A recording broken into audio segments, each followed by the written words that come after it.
ఇప్పుడు బీసీల అంశం ప్రధానంగా చర్చనీయాంశంగా మారుతా ఉంది రాష్ట్రంలో. ఎందుకనంటే బీసీలకు సంబంధించినటువంటి రిజర్వేషన్ 42% రిజర్వేషన్ ఇక్కడ స్థానిక సంస్థల ఎన్నికల్లో, అటు విద్యా ఉద్యోగాలకు సంబంధించి ఇస్తామని చెప్పేసి గతంలో కాంగ్రెస్ తన మేనిఫెస్టోలో పెట్టింది. తర్వాత ఇక్కడ కామారెడ్డి డిక్లరేషన్లో ప్రకటించింది. అది ప్రకటించినటువంటి నేపథ్యంలో మరి బీసీల వాటా దక్కుతుందా దక్కదా అనే దానిపైన ప్రధానంగా చర్చనీయాంశంగా మారింది. అయితే విషయం ఏంటంటే నిజంగా బీసీలకు 42% రిజర్వేషన్ ఇవ్వడానికి మేము రెడీగా ఉన్నామని చెప్పేసి అసెంబ్లీలో తీర్మానం పెట్టేసి పంపినరు, అయిపోయింది లెక్క.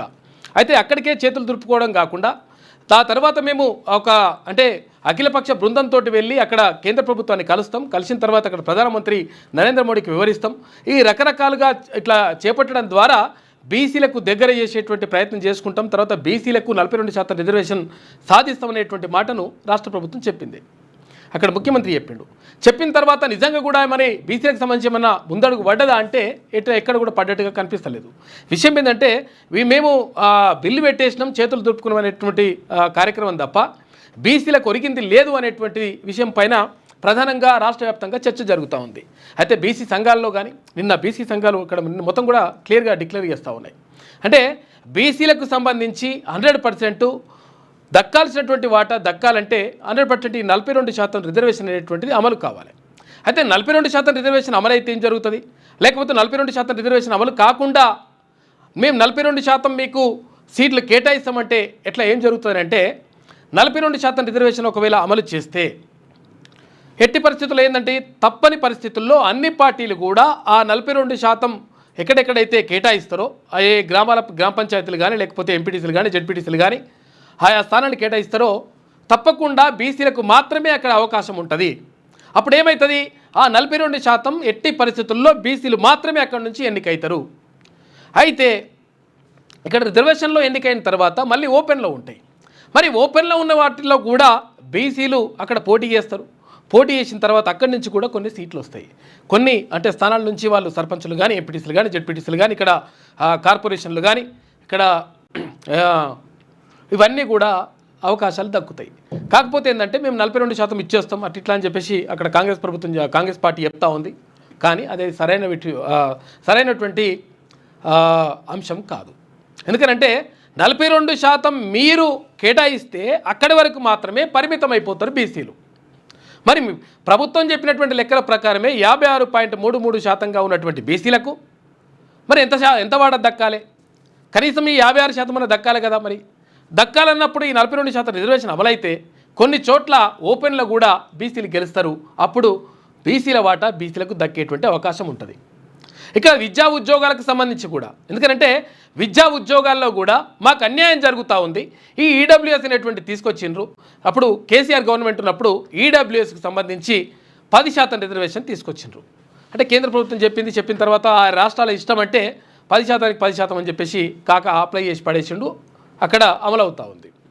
దీని ద్వారా 10% కూడా లేనటువంటి ప్రజలకు 10% రిజర్వేషన్ ఇవ్వడము, తర్వాత ఇక్కడ 56.33% ప్రభుత్వం చెప్తున్న లెక్కల ప్రకారం అసలు లెక్కలైతే ఇప్పుడు కేంద్ర ప్రభుత్వం కులగణన చేసిన తర్వాత జనగణన కులగణన చేసిన తర్వాత 60%కి పైగా బీసీల జనాభా ఉందనేటువంటిది తేలిపోతుంది. అయితే ఇప్పుడు ఏమవుతుంది ఇక్కడ ఈడబ్ల్యూఎస్కి సంబంధించి 10% రిజర్వేషన్ ఇస్తూ ఉన్నారు. తర్వాత బీసీలకు సంబంధించినటువంటి అంశం మాత్రం పట్టించుకునేటువంటి పరిస్థితి కనిపిస్తూ ఉంది. దీని ద్వారా మొత్తం మీద మాకు నష్టపోతూ ఉన్నాం. కాబట్టి ఎట్టి పరిస్థితుల్లో ఈ బీసీల రిజర్వేషన్ తేలే వరకు ఉద్యోగాల నోటిఫికేషన్లు వేయడం ఆపమని కాదు. ఇక్కడ కావాల్సింది ఏంటంటే వీళ్ళ వాటా ఏదో వాళ్ళకి తేల్చిన తర్వాత తేలిస్తే బాగుంటుంది అనేటువంటిది ప్రజల నుంచి వస్తున్నటువంటి డిమాండ్. కాబట్టి దీనిపైన ప్రభుత్వం కూడా ఆలోచన చేయాలి. తర్వాత ఆలోచన చేయడంతో పాటు ఇక్కడ ఈ స్థానిక సంస్థల్లో 42% రిజర్వేషన్ అమలు చేసే దిశగా ప్రయత్నం చేయాలి. మరి ఏమైతే దీనికి కోర్టు కేసులు అడ్డం వస్తాయని చెప్పేసి మళ్ళీ మాట చెప్తారు. మరి కోర్టు కేసులు అడ్డం వస్తాయి అనుకున్నప్పుడు అసలు యాక్చువల్గా విషయం ఏంటంటే కేంద్ర ప్రభుత్వానికి పంపాల్సినటువంటి అవసరం లేకుండానే ఈ 9th షెడ్యూల్లో పెట్టకుండానే ఉభయ సభలు అక్కడ పార్లమెంట్లో అక్కడ లోక్సభ రాజ్యసభ ఉభయ సభలు కూడా ఆమోదం పొందకుండానే బీసీల రిజర్వేషన్ని అమలు చేసుకునేటువంటి ఆస్కారం రాష్ట్ర ప్రభుత్వానికి ఉన్నది. అది ఎట్లుంటుంది అంటే 100% ఉంటుంది. ఎందుకంటే ఇక్కడ బీసీలలో ఉన్నటువంటి బీసీ సామాజిక వర్గాల నుంచి ఎవరైతే కొన్ని సామాజిక వర్గాలు ఉన్నాయో ఆ సామాజిక వర్గాల నుంచి ఇప్పటి వరకు ఒక వార్డు మెంబర్ కూడా గెలవనటువంటి ఒక వార్డు మెంబర్ కూడా నిల్చోలేదు, గెలవలేదు, కంటెస్ట్ చేయలేదు. ఇప్పుడు చాలా అంటే అసలు యాక్చువల్గా యాచక వృత్తిలో ఉన్నటువంటి చాలా కులాలు కూడా బీసీలో ఉన్నాయంటే చాలామందికి తెలియదు. ఇప్పుడు ఇంకా చాలామంది నమ్మరు. బాలసత్తులు కానీ తర్వాత ఇక్కడ గంగిరెద్దుల వాళ్ళు కానీ ఆ తర్వాత ఇది వంశరాజులు కానీ రకరకాలుగా ఇట్లా చాలా కులాలు కూడా అంటే ఇప్పటికి కూడా అంటే ఇక్కడ కాకిపడగలోళ్ళు కానీ ఇట్లా చాలా కులాలు కూడా ఇప్పటికి కూడా యాచక వృత్తిని అంటే అడుక్కునేటువంటి వృత్తిని కొనసాగుతున్నటువంటి పరిస్థితి కనిపిస్తూ ఉంది. వీటన్నిటిని ఆధారంగా చేసుకొని తర్వాత ఇక్కడ ఎవరికి కూడా ఈ వాటా దక్కలేదు కాబట్టి ఇప్పటి వరకు ఒక వార్డు మెంబర్ కూడా కాలేదు. తర్వాత ఇక్కడ ఇప్పటి వరకు ఒక కనీసం ఇక్కడ గ్రామ పంచాయతీల్లో సర్పంచులు కూడా కాలేదు. కాబట్టి వీళ్లకు అవకాశాలు లభించాలంటే బీసీలకు రిజర్వేషన్ ఇవ్వాల్సిందే అనేటువంటి ఒక ప్రతిపాదనను రాష్ట్ర ప్రభుత్వం తీసుకొస్తే 100% సక్సెస్ అవుతుంది. అప్పుడు కోర్టులు కూడా సుప్రీంకోర్టు కూడా జోక్యం చేసుకోవడానికి వీలుండదు. ఎందుకంటే ఇక్కడ ప్రాతినిధ్యం లేదు. ఇక్కడ స్థానిక సంస్థలకు సంబంధించి తర్వాత అక్కడ విద్యా ఉద్యోగాలకు సంబంధించి కూడా ఇప్పటి వరకు బడిముఖం చూడనటువంటి ఇప్పటి వరకు కనీసం ఒక ఉద్యోగం ఒక చిన్న ప్యూన్ ఉద్యోగం కూడా సంపాదించినటువంటి కులాలు బీసీలలో చాలా ఉన్నాయి. కాబట్టి ఆ కులాలను ఆధారంగా చేసుకొని 100% ఇక్కడ బీసీలకు రిజర్వేషన్ కల్పించేటువంటి వెసులుబాటు అవకాశం రాష్ట్ర ప్రభుత్వానికి ఉన్నాయి. కానీ అట్లా కాకుండా మేము మా పని అయిపోయింది, మేము బిల్లు పెట్టేసినాం, తర్వాత కేంద్ర ప్రభుత్వానికి పంపించేసినాం అని చెప్పేసి చేతులు దులుపుకునేటువంటి ప్రయత్నం చేస్తే 100% బీసీల నుంచి వ్యతిరేకత వచ్చేటువంటి అవకాశం ఉంటుంది. ఎందుకు ఇప్పుడు చర్చ జరుగుతూ ఉందంటే స్థానిక సంస్థల ఎన్నికలు పెట్టాలనేటువంటి ఆలోచన రాష్ట్ర ప్రభుత్వం చేస్తూ ఉంది. తర్వాత ఏడాదిన్నరగా అవి మొత్తం కూడా ఏడాదిన్నరకు పైన అక్కడ సర్పంచులు కానీ తర్వాత ఎంపీటీసీలు జెడ్పీటీసీలు తర్వాత ఏవి లేకుండా దారుణమైనటువంటి పరిస్థితుల్లో కొనసాగుతూ ఉంది స్థానిక సంస్థల్లో. అయితే ఈ నేపథ్యంలో ఎట్టి పరిస్థితుల్లో ఎలక్షన్లు పెట్టాలి, తర్వాత ముందుకెళ్లాలనేటువంటి ఆలోచన చేస్తూ ఉన్నటువంటి నేపథ్యంలో 100% ఒకవేళ బీసీలకు అన్యాయం జరిగితే మాత్రం ఎట్టి పరిస్థితుల్లో ఎన్నికల్లో బరాబర్ దెబ్బపడతనేటువంటి మాట మాత్రం కనిపిస్తూ ఉంది. అందుకని ఇక్కడ కల్వకుంట్ల కవిత కూడా ఇప్పుడు మాట్లాడుతూ ఉంది. ఏమంటుంది, 42% రిజర్వేషన్ అమలు చేస్తామని చెప్పిన తర్వాతనే అమలు చేసిన తర్వాతనే మీరు స్థానిక సంస్థలకు ఎన్నికలకు వెళ్ళండి అని చెప్పేసి చెప్తా ఉంది. అంటే మొత్తం మీద అన్ని పార్టీలు కూడా ఒక ఆలోచన చేస్తూ ఉన్నాయి. తర్వాత ఆలోచన చేయాల్సినటువంటి అనివార్యత ఏర్పడ్డది. ఎందుకంటే బీసీలో వచ్చినటువంటి చైతన్యం ఆ దిశగా ఇవన్నీ కూడా క్రియేట్ చేస్తూ ఉంది. కాబట్టి అటువంటి నిర్ణయం అంటే 42% రిజర్వేషన్కి సంబంధించి ఇక్కడ స్థానిక సంస్థల్లో కానీ తర్వాత ఇక్కడ విద్యా ఉద్యోగాల్లో కానీ అవి తీసుకొచ్చినప్పుడు మాత్రమే 100% ఇక్కడ మంచి జరిగేటువంటి అవకాశం ఉంటుంది. లేకపోతే ఏ పార్టీ అయితే అన్యాయం చేస్తుందో ఆ పార్టీని బొందబెట్టేటువంటి కార్యక్రమం బరాబర్ జరుగుతుంది అని చెప్పేసి విశ్లేషకులు అంటున్నటువంటి మాట. ఇక మరోవైపు నిన్న గద్దర్ అవార్డులు చలనచిత్రాలకు సంబంధించి గతంలో నంది అవార్డులు ఇస్తుండే. ఆ నంది అవార్డులు కాకుండా ఈ 14 సంవత్సరాల నుంచి ఇప్పుడేది ఈ రాష్ట్రం ఏర్పడినప్పటి నుంచి మొత్తం మీద ఈ నంది అవార్డులు తర్వాత ఈ అవార్డులన్నీ కూడా బంద్ అయిపోయినాయి. ఎందుకంటే కేసీఆర్ ప్రభుత్వం ఏర్పడ్డ తర్వాత అంటే తెలంగాణ రాష్ట్రం ఏర్పడ్డ తర్వాత కనీసం ఇక అవార్డులు అనేటువంటి కార్యక్రమమే లేకుండా మొత్తం దాని గురించి పట్టించుకోకుండా పక్కకు పెట్టేసిండు అప్పుడున్నటువంటి కేసీఆర్, ముఖ్యమంత్రిగా ఉన్నటువంటి కేసీఆర్. కాబట్టి ఇప్పుడు అంటే ఒక వాగ్గేయకారుడు ఆయన మంచి అంటే ఆయన గానంతో మొత్తం కూడా చాలామంది ప్రజలని చైతన్యం చేసినటువంటి వ్యక్తి, తర్వాత రచయిత అయినటువంటి గద్దర్ పేరు మీద అవార్డులు పెడితే బాగుంటుంది అని చెప్పేసి ఆయన కళాకారుడు కూడా. కాబట్టి ఆయన పేరు మీద అవార్డు పెడితే బాగుంటుందని చెప్పేసి రాష్ట్ర ప్రభుత్వం భావించింది. ఆ తర్వాత అవార్డులు పెట్టేసింది. నిన్న అవార్డు కార్యక్రమం నిన్న జరిగింది. అట్టహాసంగా తెలుగు సినీ పరిశ్రమలో ఉన్నటువంటి వివిధ అంటే ఇక్కడ చలనచిత్రాలు అంటే ఉత్తమ చిత్రం కానీ ఉత్తమ నటుడు కానీ ఉత్తమ నటి కానీ ఇట్లా అవార్డులు నిన్న ఇచ్చేసినారు. అది అట్టహాసంగా అక్కడ జరిగిపోయింది. ఇక మరోవైపు వర్షాలకు సంబంధించి అయితే మొత్తం మీద కొంత ఏది మేలనే కొంతవరకు గట్టి కొట్టినట్టు చేసినాయి వర్షాలు. ఆ తర్వాత మళ్ళీ కనిపించకుండా పోయినాయి. అట్లా నడుస్తూ ఉంది. ఇంకా చాలా విషయాలను మనం మాట్లాడుకుందాం. మన న్యూస్లో ముందుగా ఈనాడు దినపత్రికను చూద్దాం. హాలీవుడ్ బాలీవుడ్ హైదరాబాద్కు రావాలి, చిత్ర పరిశ్రమ గొప్పగా రాణించాలి, తెలంగాణ అభివృద్ధికి దోహదపడాలి, రాష్ట్ర ప్రభుత్వం నుంచి సంపూర్ణ సహకారం, కొన్ని కఠిన నిర్ణయాలు తీసుకున్నప్పటికీ సినీ పరిశ్రమ అభివృద్ధికి కృషి చేస్తాం. గద్దర్ ఫిల్మ్ అవార్డుల ప్రధానోత్సవంలో ముఖ్యమంత్రి రేవంత్ రెడ్డి నిన్న మాట్లాడాడు. హాలీవుడ్ బాలీవుడ్ చిత్ర పరిశ్రమలను కూడా హైదరాబాద్ గడ్డ మీదకు తీసుకురావాలని సీఎం రేవంత్ రెడ్డి ఆకాంక్షించారు. తెలుగు సినీ పరిశ్రమకు అన్ని విషయాల్లోనూ తమ ప్రభుత్వం అండగా ఉంటుందని భరోసా ఇచ్చారు. కొన్ని అంశాల్లో కఠిన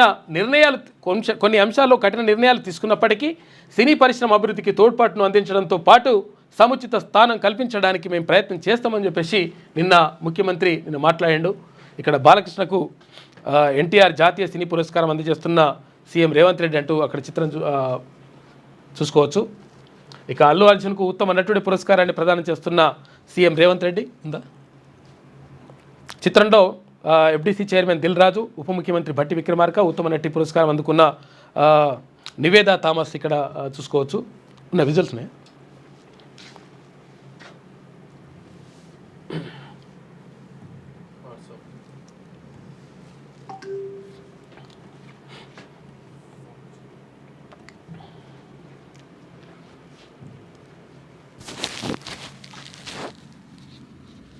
సినిమాకి గాను ఐకన్ స్టార్ అల్లు అర్జున్ గారు. పుష్ప 2 సినిమాకి గాను ఐకన్ స్టార్ అల్లు అర్జున్ గారు ఈ అవార్డ్ ని అందుకుంటూ ఉన్నారు. ప్రతి ఒక్క మైన్యూట్ డీటెయిల్ ని అద్భుతంగా చూపిస్తూ ఒక మాస్ ఇమేజ్ తో పాటు ఒక క్లాస్ టచ్ ని కూడా ఇస్తూ పర్ఫామ్ చేసి అందరి మనసుల్ని గెలుచుకున్నటువంటి ఐకన్ స్టార్ అల్లు అర్జున్ గారికి హార్టీ కంగ్రాచులేషన్స్. సిల్వర్ మొమెంటో 5 లక్షల క్యాష్ ప్రైజ్ మరియు ప్రశంసా పత్రాన్ని అందిస్తున్నారు మన గౌరవనీయ ముఖ్యమంత్రి వర్యులు శ్రీ ఏ రేవంత్ రెడ్డి గారు. కంగ్రాచులేషన్స్ టు పుష్ప గారు. పుష్ప నీ అవ్వ తగ్గేదెల్లే.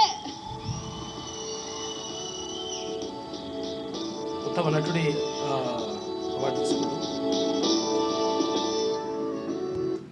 అల్లు అర్జున్ గారు.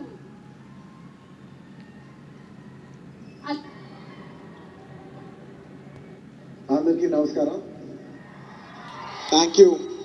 Thank you for this prestigious Telangana Gaddar Award. I'd like to thank the government of Telangana for this wonderful initiative and my respect to the Honorable Chief Minister Shri Ravindra Reddy Garki, alage Deputy Chief Minister Batti Garki, Vedik మీద ఉన్న పెద్దలకి, దిల్ రాజు గారికి అందరికీ thank you so much. And this is not possible without my lovely director Sukumar Garu. Darling, thank you so much. I love you. The award is purely your vision and your love. Thank you, darling. And thanks to my producers, and special mention to, I'm also searching for the best occasion to thank you for part 2 Gilsana Moditi award idi. I'd like to dedicate this award to all my fans. I thank you for your love and support. I hope to make you all more proud. I love you, my army. Thank you. And ఇంకా film awards కాబట్టి సరదాగా cinema నుంచి ఒక dialogue చెప్పచ్చు కదా. Okay, సరదాగా Pushpa cinema నుంచి ఒక డైలాగ్. ఆ బిడ్డ మీద ఒక్క గీటు పడ్డ గుంట గంగమ్మ తల్లి జాతరలో ఈ ఆట తలలు నరికినట్టు రప్ప రప్ప నరుగుతా ఒక్కొక్కడిని. పుష్పరాజ్ అసలు తెగ్గేదెలే. Thank you so much. I'd like to thank all the Pushpa fans for నిన్న అట్టహాసంగా జరిగింది ప్రోగ్రామ్. ఉత్తమ నటుడికి సంబంధించి ఉత్తమ నటి వీళ్ళందరూ కూడా అవార్డు తీసుకున్నారు. ఇక దద్దరిల్లిన టెల్ అవీవ్, ఇజ్రాయెల్పై క్షిపణులతో విరుచుకుపడిన ఇరాన్ ఇక అడ్డుకోలేకపోయినా ఆ దేశ ఐరన్ డోమ్ వ్యవస్థ, ఎంత వ్యవస్థ ఉన్నా కానీ అడ్డుకోలేకపోయినాయంట. పలు ప్రాంతాల్లో పౌరుల నివాసాల ధ్వంసం, ఇక 3 మృతి, 100 మందికి పైగా గాయాలు. 3 F-35 జెట్లను కూల్చివేశామన్న ఇరాన్. ఇక ఖమేనీ భవనంపై ఇజ్రాయెల్ వైమానిక దాడులు, మరోసారి ఇరాన్ అణుశుద్ధి కేంద్రాలు లక్ష్యంగా మిస్సైళ్లు. ఇరు దేశాలు తీవ్రస్థాయిలో పరస్పర బెదిరింపులకు పాల్పడ్డాయంట. ఇరాన్ తర్వాత ఇక్కడ ఇజ్రాయెల్కి సంబంధించి మొత్తం కూడా బాంబుల వర్షం కురిపించుకుంటున్నారు. ఒక రకంగా చెప్పాలంటే 3వ ప్రపంచ యుద్ధం వచ్చినంత పని అవుతుంది, అంత నడుస్తుంది లెక్క. పశ్చిమాసియాను మరింత సంక్షోభానికి నెట్టేసేలా ఇజ్రాయెల్ ఇరాన్ మధ్య యుద్ధం తీవ్రతరమైంది. ఇరు దేశాలు శనివారం పరస్పర విధ్వంసక దాడులకు పాల్పడ్డాయి. ఘర్షణలకు ఆజ్యం పోసేలా భీకర హెచ్చరికలు చేసుకున్నాయి. టెహ్రాన్ లక్ష్యంగా యుద్ధ విమానాలు మిస్సైళ్లతో ఇజ్రాయెల్ విరుచుకుపడగా టెల్ అవీవ్పై ఇరాన్ 5 విడతల్లో క్షిపణుల వర్షం కురిపించింది.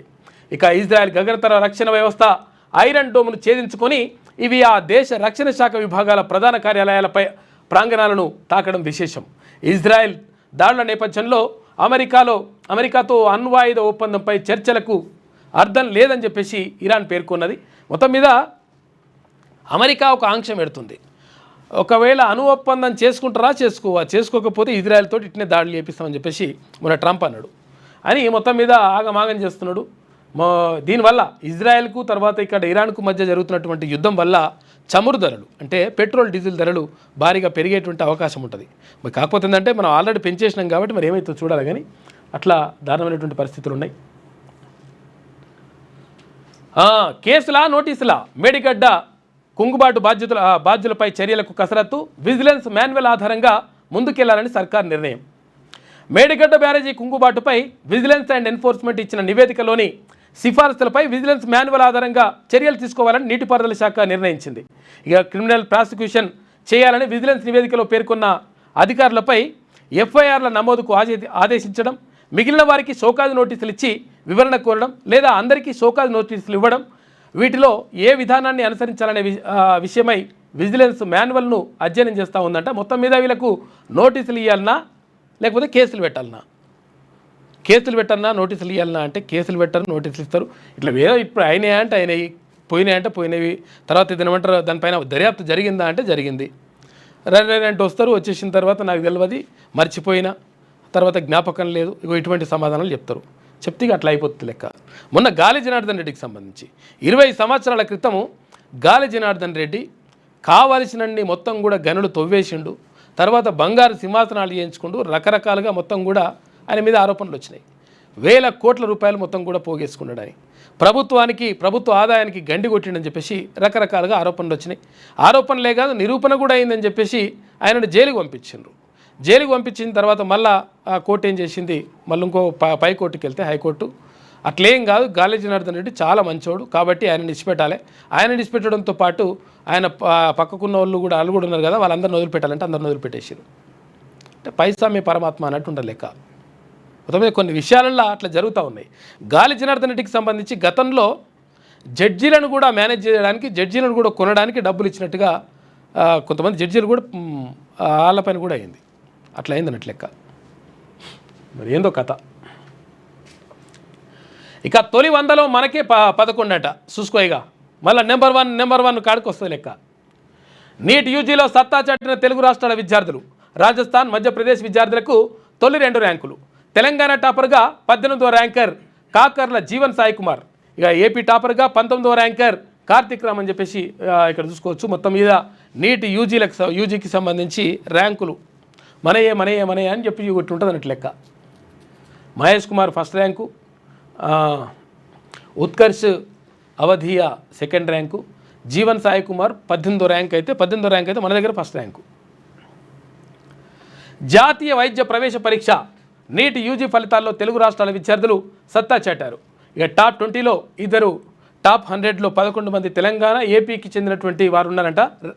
ఇక తొలి ర్యాంకును రాజస్థాన్కి చెందిన మహేష్ కుమార్, 2వ ర్యాంకును మధ్యప్రదేశ్ విద్యార్థి ఉత్కర్ష్ అవధియా దక్కించుకున్నారంట. అయితే ఇక్కడ ఇది ఇట్లుంటే ఎట్లుంటుంది అంటే కథ, ఈ యాడ్స్ ఉంటాయి కదా, యాడ్స్ మళ్ళీ మొదలైతే అన్నట్టు నెంబర్ వన్ అని మళ్ళీ స్టార్ట్ చేస్తారు ఇట్లా లెక్క. తెలుగు రాష్ట్రాల్లో బెస్ట్ ర్యాంక్ నారాయణదే అంటే ఇప్పుడు అసలు యాక్చువల్గా మనము ఈ ఫస్ట్ ర్యాంక్ అని కూడా తీసుకొచ్చి చిన్నే వేస్తుండే, కానీ 18 ర్యాంక్ అని కూడా పెట్టి చూసిన, చిన్నగా 18 పెట్టి 1 ర్యాంక్ వేసారు. అది పెడుతుండే. కాకపోతే ఏంటంటే ఆల్రెడీ తీన్మాన్ మల్లన్న క్లియర్గా చెప్తా ఉన్నాడు, ఈ ఫస్ట్ ర్యాంక్ కూడా ఎక్కడో ఉంటే వాడిని తీసుకొచ్చేసి మళ్ళీ వీళ్ళ దాంట్లో కలుపుకుంటున్నారు, తర్వాత ఇదంతా అన్యాయం జరుగుతుంది కాబట్టి తల్లిదండ్రుల మోసపోకండి, ఇక్కడ నారాయణ శ్రీ చైతన్య చేస్తున్నటువంటి మోసాలు ఇట్లున్నాయని చెప్పేసి తీన్మాన్ మల్లన్న క్లియర్గా కుండ బద్దలు కొట్టినట్టుగా పబ్లిక్ సూచించిండు. ఇక చూపించడంతో ఏమైంది, ఇప్పుడు ఒకవేళ వేసుకుంటే మళ్ళీ ఆగమైతట్టురా నాయన అని చెప్పేసి ఇప్పుడు ఏం చేస్తున్నారంటే మళ్ళీ ఉట్టికి ఇట్లా మళ్ళీ కథ, ఒక రకమైనటువంటి కథ మొదలుపెట్టిండ్రు. ఇప్పుడు మనకు 18, 19వ ర్యాంకే మన దగ్గర ఫస్ట్ ర్యాంకు, సెకండ్ ర్యాంకు. ఏది 18వ ర్యాంక్ ఏమో తెలంగాణలో ఫస్ట్ ర్యాంకు, 19వ ర్యాంక్ ఏమో ఏపీలో ఫస్ట్ ర్యాంకు. మరి అయినప్పుడు 1, 2, 3, 4 1, 2, 3, 4, 7, 10 ఇవన్నీ మనే అని చెప్పేసి వీళ్ళు వేసుకుంటారు మన లెక్క.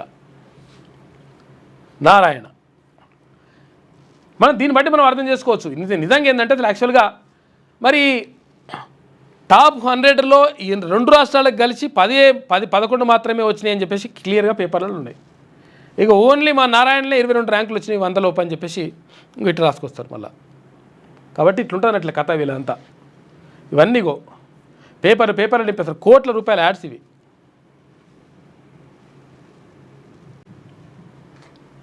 అట్లా భూదాన్ భూముల స్వాహాకు కుట్ర మండల స్థాయి నుంచి రాష్ట్ర అధికారుల వరకు పాత్ర ఉందని చెప్పేసి ఎన్ఫోర్స్మెంట్ డైరెక్టరేట్ చెప్తా ఉంది. మొత్తం మీద భూదాన్ భూములకు సంబంధించి రకరకాలుగా అవకతవకలు జరుగుతూ ఉన్నాయి. ఎందుకంటే అప్పుడు వినోబా భావే అంటే దేశవ్యాప్తంగా అప్పుడు భూదానోద్యమాన్ని చేపట్టినరు. అది కూడా మన భూదానోద్యమం మన రాష్ట్రంలోనే ఇక్కడ పోచంపల్లి, భూదాన్ పోచంపల్లి, అందుకనే ఆ పోచంపల్లి పరిపు భూదాన్ పోచంపల్లి అంటారు. అక్కడ ప్రారంభమైంది. కొన్ని వేల ఎకరాల భూములు ఎవరైతే ఉంటారో ఆ ఉన్నటువంటి భూములు ఉన్న వాళ్ళు చాలామంది భూస్వాములు తమ భూములను వెదిరి రామచంద్రారెడ్డి ఇక్కడ భూదాన్ పోచంపల్లిలో మొట్టమొదటిసారిగా ఆయన తన భూమిని ఇచ్చేసిండు, విరాళంగా ఇచ్చేసిండు. అంటే పబ్లిక్ పంచండి, తర్వాత నాకు ఇంత భూమి అని వద్దని చెప్పేసి ఇచ్చేసిండు. వినోబా భావే అప్పుడు దేశవ్యాప్తంగా భూదానోద్యమాన్ని చేపడుతున్నప్పుడు వినోబా భావే ఇక్కడికి తెలంగాణకు వచ్చినప్పుడు అప్పుడు మొట్టమొదటిసారిగా భూదానోద్యమం జరిగింది కూడా భూదాన్ పోచంపల్లిలా. కాబట్టి అక్కడ వెదిరే రామచంద్రారెడ్డి ఆయన విగ్రహం కూడా పెట్టారు. ఇక్కడ ఇప్పుడు భూదాన్ పోచంపల్లి పోతుంటే అంటే రామోజీ ఫిల్మ్ సిటీ దాటిన తర్వాత ఇది విజయవాడ హైవేలో లెఫ్ట్ సైడ్ భూదాన్ పోచంపల్లి పోయే రోడ్ ఉంటుంది, ఆడ విగ్రహం కూడా పెడతారు. అయితే ఇట్లా ఈ భూదాను చేసినటువంటి భూములు ఏవైతే ఉంటాయో ఆ భూములను కథం పట్టించే కార్యక్రమం చేస్తున్నట్టు కొంతమంది దుర్మార్గులు. ఈడీ చెప్తా ఉంది. జగజ్జేత దక్షిణాఫ్రికా ప్రపంచ టెస్ట్ ఛాంపియన్ షిప్ కైవసం చేసుకుంది దక్షిణాఫ్రికా 30 ఏళ్ల తర్వాత. రాజకీయ నిఘా కోసమే ఎస్ఓటి సిట్ తాజా విచారణలో ప్రభాకర్ రావు అంగీకరించిండు. ఇక ప్రభాకర్ రావుకు ప్రత్యేక బాధ్యత అప్పగించాలని వెల్లడి. ప్రణీత్ రావుకు అనుమతులకు మావోయిస్టు ముసుగు అంట. ఎందుకంటే ఒకవేళ ఎవరి అన్నా ఫోన్ ట్యాపింగ్ చేయాలనుకుంటే ఏమవుతుంది, దేశద్రోహానికి లేకపోతే ఇక్కడ భద్రతకు సంబంధించినటువంటి అంశాలకు విఘాతం కలుగుతుంది అనుకున్నప్పుడు మాత్రమే అక్కడ విద్రోహాలకు సంబంధించినటువంటి ఫోన్లు ట్యాప్ చేయడం అనేటువంటి జరుగుతుంది. అది కూడా అంతర్గతంగా చేస్తారు. కానీ ఇప్పుడు ఇది ఇక్కడ ఏది ప్రజాప్రతినిధులై ఎమ్మెల్యేలై ఎంపీలే కానీ లేకపోతే ప్రజాప్రతినిధులు కొంతమంది కానీ లేకపోతే కొంతమంది జర్నలిస్టులే కానీ కొంతమంది జడ్జిలే కానీ వీళ్ళన్నింటినీ ఫోన్ ట్యాపింగ్ చేయడానికి ఓ దుర్మార్గుడు ఈయన ప్రభాకర్ రావు ఏం చేసిందంట, మంచి దానికి నాయకత్వం వహించి అప్పుడు అధికారిగా ఉన్నాడు. రిటైర్ అయితే మళ్ళీ తీసుకొచ్చి పెట్టిరాయండి. పెడితే ఈయన ఈ ప్రణీత్ రావు అంటారని పెట్టి మొత్తం మీద ప్రత్యేకంగా పెట్టేసి మొత్తం బాధ్యతలు అప్పచెప్పిండట. అప్పచెప్పేసి అందరి ఫోన్ ట్యాప్ చేసుడు, వాళ్ళు ఏం చేస్తారు, ఏం కథ, ఎక్కడ పోతున్నారు, ఎక్కడ డబ్బులు తీసుకోతున్నారు, ఆ డబ్బులు పట్టుకొచ్చుడు, ఇక రకరకాలుగా ఇష్టం వచ్చినట్టుగా రకరకాలుగా అవన్నీ విని ఆగమాగం చేసిండ్రు. ఆ పాపం ఇప్పుడు వండుతూ ఉన్నది. మరి పండుతుందా లేకపోతే ఇంకేమైతే తెలియాలి, ఇక చూడాలి. అనుమతులకు మావోయిస్టు ముసుగు, ఫోన్ ట్యాపింగ్ కేసు దర్యాప్తులో కీలక మలుపు. ఇక ఫోన్ అక్రమ ట్యాపింగ్ వ్యవహారాల్లో ప్రధాన నిందితుడు ఎస్ఐబి మాజీ చీఫ్ ప్రభాకర్ రావును ప్రశ్నిస్తుండడంతో కేసులో చిక్కుముడులు వీడుతున్నాయి. విశ్వసనీయ సమాచారం మేరకు రాజకీయ నిఘా కోసమే ఎస్ఐబిలో ప్రత్యేక విభాగాన్ని అంటే ఎస్ఓటి ఏర్పాటు చేశామని ప్రభాకర్ రావు అంగీకరించిందట.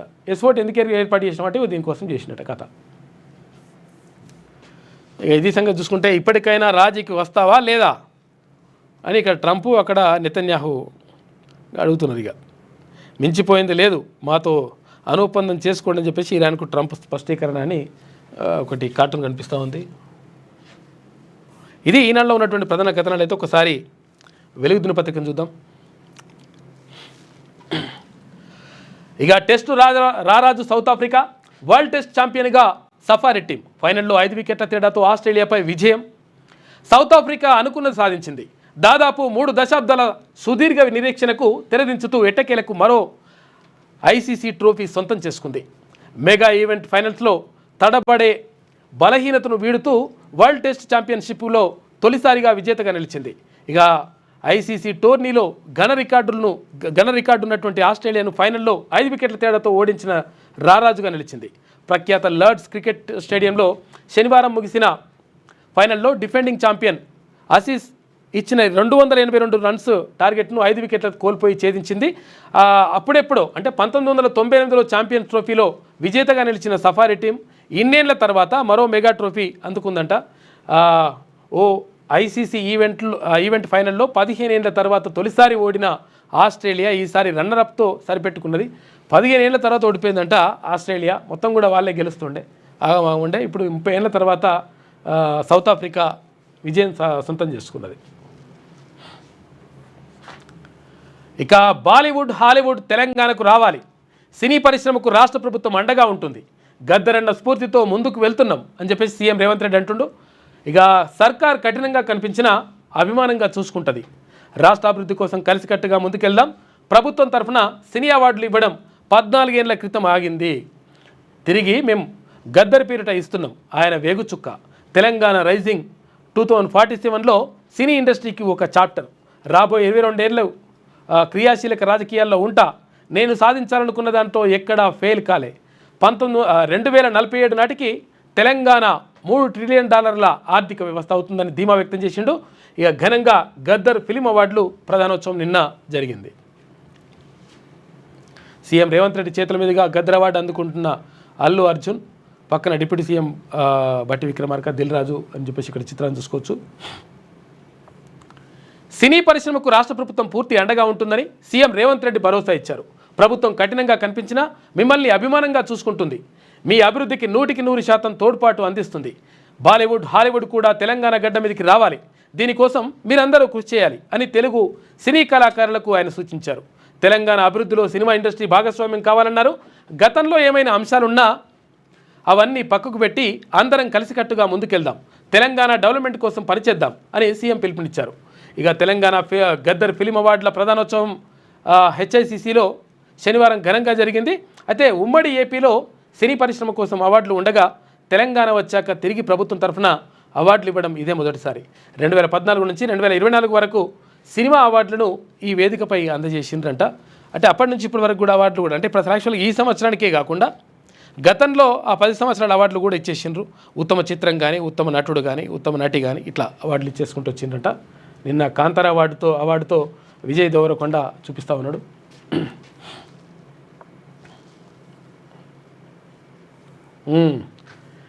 ఇక నీట్ టాప్ 100లో మనోళ్ళు 5గురంట. తెలంగాణ నుంచి క్వాలిఫై అయిన వారు 41,584 మంది, దేశవ్యాప్తంగా అర్హత సాధించిన వారు 12.36 లక్షల మంది.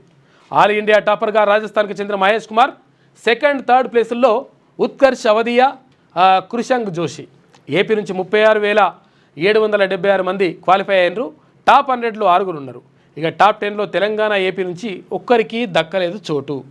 చూసుకో, ఇక వీళ్ళేమో నెంబర్ 1 అనుకుంటే వేస్తారు, మళ్ళీ మీదికి పోతే నెంబర్ 1 అని కనిపిస్తుంది కథ.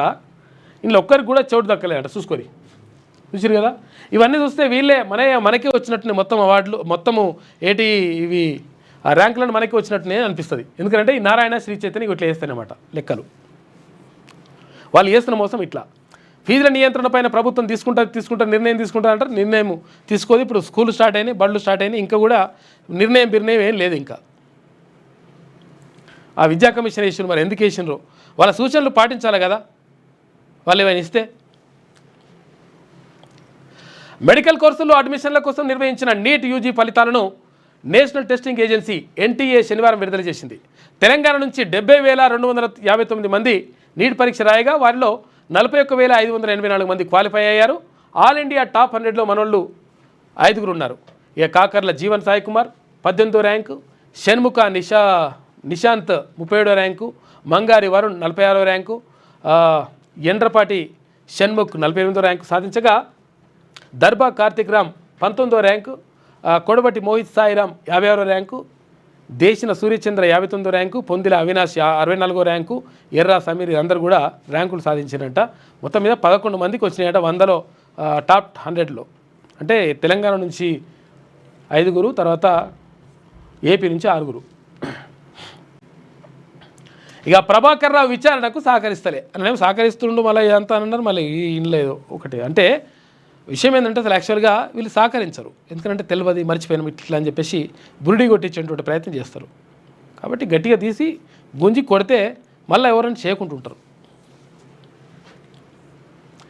కీలక ప్రశ్నలకు పొంతనలేని సమాధానాలు. మూడోసారి 9 గంటల పాటు విచారించిన సిట్. ఇక ఎస్ఐబి డేటా ధ్వంసంపైనే ప్రధానంగా ప్రశ్నించిన అధికారులు. ఇక ఈ నెల 15న మళ్ళీ హాజరు కావాలని చెప్పేసి ప్రభాకర్ రావును పిలుస్తున్నట. ఇసుక దందాకు చెక్ పెడతా, రాష్ట్రానికి ఆదాయం పెంచుతా, మైనింగ్ కార్మిక శాఖ మంత్రి వివేక్ వెంకటస్వామి. ఇక సింగరేణిలో కొత్త బొగ్గు గనుల కోసం కృషి. జైపూర్లో 3 ప్రాంతాల్లో 5,000 మంది స్థానికులకు ఉద్యోగాలు. చెన్నూరును ఆదర్శంగా తీర్చిదిద్దుతానని వెల్లడి. సిద్దిపేట, పెద్దపల్లి, మంచిర్యాల జిల్లాలో మంత్రికి నిన్న ఘన స్వాగతం పలికిరు వివేక్ వెంకటస్వామికి. 13 రోజుల్లో 62% మందికి రేషన్, 56.40 లక్షల కుటుంబాలకు 3 నెలల బియ్యం పంపిణీ. ఇక ప్రారంభంలో టెక్నికల్ సమస్యలు వచ్చినా క్రమంగా స్పీడప్ చేసిరట. ఈ నెలాఖరు వరకు పంపిణీ ఉంటుందంట. సివిల్ సప్లై శాఖ ఏర్పాట్లు చేస్తూ ఉంది. ఒకేసారి పెద్ద ఎత్తున సన్నబియ్యం రావడంతో లబ్ధిదారుల్లో హర్షం కనిపిస్తుందంట, సంతోషం వ్యక్తం చేస్తున్నట లబ్ధిదారులు. రాష్ట్రంలోని 3,10,00,000 మంది లబ్ధిదారులకు ఈ నెల ప్రారంభం నుంచి సన్నబియ్యం పంపిణీకి రాష్ట్ర సర్కార్ శ్రీకారం చుట్టింది. రాష్ట్ర వ్యాప్తంగా ఇప్పటికే 62% రేషన్ పంపిణీ ప్రక్రియ పూర్తయింది. వర్షాకాలం సీజన్ను దృష్టిలో ఉంచుకొని కేంద్ర ప్రభుత్వ ఆదేశం మేరకు జూన్, జూలై, ఆగస్టు నెలల రేషన్ను ఒకేసారి పంపిణీ చేస్తున్నారు. ఇందులో భాగంగా ఒక్కో లబ్ధిదారుడికి 18 కిలోల చొప్పున రాష్ట్రంలోని 91.83 లక్షల రేషన్ కార్డులున్న కుటుంబాలకు సివిల్ సప్లై శాఖ రేషన్ పంపిణీ చేస్తూ ఉంది. ఈ నెలాఖరు వరకు రేషన్ షాపుల్లో సన్నబియ్యం పంపిణీకి సివిల్ సప్లైస్ అధికారులు అన్ని ఏర్పాట్లు చేసిండ్రు. మొత్తం మీద 13 రోజులలో 62% పూర్తి చేసిరట.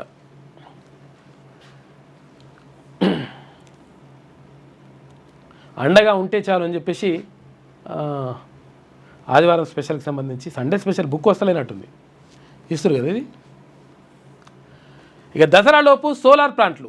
రాష్ట్ర ప్రభుత్వం ఇందిరా మహిళా శక్తి పథకం కింద మహిళా స్వయం సహాయక సంఘాల ఆధ్వర్యంలో సోలార్ ప్లాంట్ల ఏర్పాటుకు శ్రీకారం చుట్టింది. ఇక గ్రామీణ పేదరిక నిర్మూలన సంస్థ సెర్ఫ్ ద్వారా ఎస్హెచ్జీలకు సోలార్ పవర్ ఉత్పత్తి ప్లాంట్లను కేటాయిస్తుందంట. ఇక రేపు inter advanced supplementary results, inter advance supplementary పరీక్షల ఫలితాలు సోమవారం రిలీజ్ కానున్నాయి. గత నెల 22 నుంచి 29 వరకు పరీక్షలు జరగగా 4,13,000 మంది హాజరైనరు. ఇక వాల్యుయేషన్ ముగియడంతో ఫలితాలను సోమవారం రిలీజ్ చేస్తారట రేపు. ఏమా ఇట్ట పోతుంది చేస్తారంటే. ఇక వడ్డీ రేట్లు తగ్గించిన ఎస్బీఐ. భారతీయ రిజర్వ్ బ్యాంక్ రెపో రేట్ను తగ్గించిన నేపథ్యంలో దేశంలోనే అతిపెద్ద ప్రభుత్వ రంగ బ్యాంకు అయిన స్టేట్ బ్యాంక్ ఆఫ్ ఇండియా తన లెండింగ్ రేట్లను తగ్గించింది. ఈ తగ్గింపు ఆదివారం నుంచి అమల్లోకి వస్తుందంట. ఆర్యా అర్జున్ జోడీకి గోల్డ్ మెడల్ వచ్చింది. ఇండియా షూటర్లు ఆర్యా బోర్సే తర్వాత అర్జున్ బబుటా జోడీ ISSF వరల్డ్ కప్లో స్వర్ణ పథకంతో మెరిసింది. శనివారం జరిగిన 10 మీటర్ల ఎయిర్ రైఫిల్ మిక్స్డ్ టీమ్ ఫైనల్లో ఆర్యా అర్జున్ 17-7తో ఒలింపిక్ తర్వాత వరల్డ్ ఛాంపియన్స్ జైఫీ వాంగ్ తర్వాత లిహాయో షెంగ్, చైనా వాళ్ళంట వీళ్ళు, పైన సంచలన విజయం సాధించారు. వాళ్ళు ఒలింపిక్లో తర్వాత వరల్డ్ ఛాంపియన్ కూడా ఉన్నారు. వాళ్ళ పని చేసి వచ్చారు మనోళ్ళు. కంగ్రాచులేషన్స్. అంతేనా? ఇది వెలుగులో ఉన్నటువంటి ప్రధాన కథనాలు. అయితే ఒకసారి ఆంధ్రజ్యోతి చూద్దాం. భూదాన్ భూములపై భారీ కుట్ర, ఫోర్జరీతో రికార్డుల మార్పు, సమగ్ర దర్యాప్తు చేస్తే మరిన్ని విషయాలు బయటకు వస్తాయంట. హైకోర్టులో ఈడీ కౌంటర్ దాఖలు చేసింది. చట్టబద్ధంగా కొన్నామన్న IAS IPSలు చూసుకోగా చట్టబద్ధంగా కొన్నామని చెప్తున్నట. నాగారం భూదాన్ భూముల అన్యాక్రాంతంలో ఎన్ఫోర్స్మెంట్ డైరెక్టరేట్ సంచలన విషయాలను వెల్లడించింది. రంగారెడ్డి జిల్లా మహేశ్వరం మండలం నాగారం గ్రామంలోని 181, 182, 194, 195 తదితర సర్వే నెంబర్లలో ప్రభుత్వ భూదాన్ భూములపై జరిపిన ప్రాథమిక దర్యాప్తులో లోతైన కుట్ర ఉందని స్పష్టంగా తెలుస్తోందని చెప్పింది. ఇక ఫోర్జరీ, దొంగ డాక్యుమెంట్లు పెట్టి రెవెన్యూ అధికారులు తారుమారు చేశారని, అయితే తహసీల్దార్, జిల్లా తర్వాత CCLA స్థాయిలో వాస్తవ రికార్డుల్లో ఉన్న విషయాలను పక్కన పెట్టి రెవెన్యూ అధికారులు దొంగ పత్రాలను స్వీకరించారని తెలిపింది. దీనిపై పూర్తి స్థాయిలో దర్యాప్తు చేస్తే మరిన్ని విషయాలు బయటకు వస్తాయని అభిప్రాయపడింది. ఈ మేరకు హైకోర్టులో కౌంటర్ దాఖలు చేసింది. కేసు పూర్వపరాల్లోకి వెళ్తే ఏపీ, తెలంగాణకు చెందినటువంటి సీనియర్ IAS IPS అధికారులు నాగారంలోని భూములకు సంబంధించినటువంటి ఫోర్జరీ పత్రాలతోటి రెవెన్యూ రికార్డులు తారుమారు చేసేసి ఖతం చేసినట భూదాన్ భూములని. ఇటున్నదిలే కథ. చట్టబద్ధంగా ఉన్నామని చెప్తున్నట్టు. ఇక మళ్ళా ఇక విద్యుత్ సంస్థల్లో కొలువుల మేళ. 4 సంస్థల్లో 5,368 పోస్టులు ఖాళీ ఉన్నాయంట. డిస్కంలలో 4,175, ట్రాన్స్కోలో 703, జెన్కోలో 490 ఖాళీలు ఉన్నాయి. ఇక బీటెక్, BE, డిప్లొమా ఎలక్ట్రానిక్ తర్వాత ITI పూర్తి చేసిన వారికి అవకాశం ఉంటుంది. వీళ్ళు క్వాలిఫికేషన్లు ఉన్నాయంట. కఠినంగా కనిపించిన అభిమానమే. సినీ పరిశ్రమ అభివృద్ధికి సహకరిస్తాం. ప్రభుత్వ పరంగా కొన్నిసార్లు కఠిన నిర్ణయాలు, కానీ మిమ్మల్ని అభిమానంగా చూసుకుంటాం. తెలంగాణ రైజింగ్ 2047 డాక్యుమెంట్లో ఒక చాప్టర్ సినీ పరిశ్రమకు కేటాయిస్తాం. దానికి తగ్గట్టుగా ప్రణాళికలు రచించండి. రాష్ట్ర అభివృద్ధిలో మీరు భాగస్వాములు కావాలి. ఇంకా 22 ఏళ్ళు క్రియాశీలక రాజకీయాల్లో ఉంటా. గద్దరన్న అంటే ఒక చైతన్యం, ఒక విప్లవం. గద్దర్ అవార్డుల ప్రధానోత్సవంలో సీఎం రేవంత్ రెడ్డి మాట్లాడాడు. కన్నుల పండుగ అవార్డుల ఫంక్షన్ నిన్న జరిగింది. ఇక అత్యధిక మార్కులు 686. ఈసారి నీట్ కఠినంగా ఉందంట. తగ్గిన మార్కుల సంఖ్య, ఉత్తీర్ణతల సంఖ్య కూడా తగ్గిందంట. తెలుగు రాష్ట్రాల విద్యార్థులకు నిరాశే. టాప్ 20లో ఇద్దరే ఉన్నారు. టాప్ 100లో 11 మంది. రాజస్థాన్ విద్యార్థి మహేష్ కుమార్కు టాప్ ర్యాంకు. ఇక 18వ ర్యాంకుతో దక్షిణాది రాష్ట్రాల్లో టాపర్గా హైదరాబాద్ విద్యార్థి కాకర్ల జీవన్ సాయి కుమార్. ఇక 19వ ర్యాంక్ సాధించిన ఏపీ విద్యార్థి కార్తిక్ రామ్ కిరీటి. ఇక టాప్ ర్యాంకుల్లో బాలురు. ఉత్తీర్ణతలో బాలికల ముందంజలో ఉన్నారంట. General cut off 144 మార్కులంట. రోజుకు 14 గంటల పాటు చదివా అని చెప్పేసి జీవన్ సాయి కుమార్ అంటున్నాడు. ఇక ఇరాన్లో భారీ విధ్వంసం. ఆర్థిక మూలాల లక్ష్యంగా ఇజ్రాయెల్ దాడులు. 2 కీలక చమురు కేంద్రాలపై బాంబుల వర్షం. ఇరాన్ చుట్టూ 78 ఇజ్రాయెల్ పైలట్ జెట్లు ఉన్నాయంట. 150 టార్గెట్లపై దాడులు. 78 మంది మృతి. ఇక ఆర్మీ, ఎమర్జెన్సీ, ఇంటెలిజెన్స్ చీఫ్ల దుర్మరణం. ఇజ్రాయెల్పై ఇరాన్ ప్రతి దాడిలో 3 చనిపోయినట్టు నిన్న. విమాన ప్రమాదంపై ఉన్నత స్థాయి కమిటీ వేసిండ్రు. కూలడానికి కారణాలపై పరిశీలన, భవిష్యత్తు భద్రతపై రోడ్ మ్యాపు. ఇక 3 నెలల్లో కమిటీ నివేదిక వస్తుంది. యాక్సిడెంట్లో తండ్రిని కోల్పోయా. ఎందుకంటే అప్పుడు ఆయన కూడా, వీళ్ళ నాన్న కూడా చనిపోయింది దాంట్లోనే, విమాన ప్రమాదంలో. బాధిత కుటుంబాల ఆవేదనను అర్థం చేసుకోగలను అని చెప్పేసి రామ్మోహన్ నాయుడు అంటుండు. ఇక 274కు చేరిన మృతుల సంఖ్య. కల్తీ ఇంధనమే కూల్చిందా? ఎందుకంటే ఒకవేళ పెట్రోల్ అంటే ఒకవేళ ఆ ఇంధనం వాడతారు కదా, దాంట్లో ఆ ఫ్యూయల్ వాడతారు కదా, ఆ ఫ్యూయల్ ఏమన్నా కల్తీ ఉన్నదా? కల్తీ ఉండడం వల్లనే ఎగరలేకపోయిందా అని చెప్పేసి చూస్తున్నట. 2 ఇంజన్లు విఫలమయ్యే ఛాన్స్ తక్కువనే ఉంటుంది. ఎన్ఈఎల్ మాజీ అధికారి మురళీధరన్ అంటుండు. మరి ఏందో చూడాలి దానికి. ఇది ఆంధ్రజ్యోతిలో ఉన్నటువంటి ప్రధాన కథనాలు. అయితే ఒకసారి శనివారం తెలంగాణ చూద్దాం. ఇక కాంగ్రెస్కు స్థానిక సవాల్. 6 గ్యారెంటీల అమలు కాకపోవడమే అతిపెద్ద సమస్య. ఇందిరమ్మ ఇల్లు, కొత్త రేషన్ కార్డులు మంజూరీలో జాప్యంపై పబ్లిక్ అసహనం వ్యక్తం చేస్తున్నారు.